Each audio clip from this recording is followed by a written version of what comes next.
उसको एक फैक्ट्री में नौकरी मिल जाती है और उस नौकरी के दौरान उसकी मुलाकात होती है हाशिम नामी एक बंदे के साथ। अब जो हाशिम है उसके बारे में मैं आपको बताती चलूँ कि वो पहले से शादीशुदा और उसके 2 बेटे हैं और उसकी बीवी का नाम है शाइस्ता।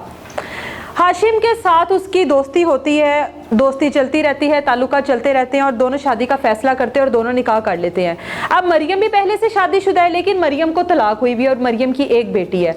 हाशिम भी पहले से शादीशुदा है लेकिन हाशिम अपनी बीवी को तलाक नहीं देता बल्कि राबिया को लेता है और मरियम को लेता है और चला जाता है शादी के बाद, निकाह के बाद अपने उसी घर में जिस घर में शाइस्ता रहती है अपने 2 बेटों के साथ। जाहिर है ये एक हकीकत है कि औरत को औरत नहीं भाती है।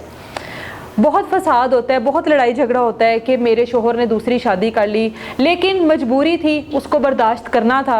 वहीं पर ही वो रहते हैं, मरियम भी वहीं पर होती है, राबिया भी वहीं पर होती है, शाइस्ता भी वहीं पर होती है, उसके दोनों बेटे भी वहीं पर होते हैं।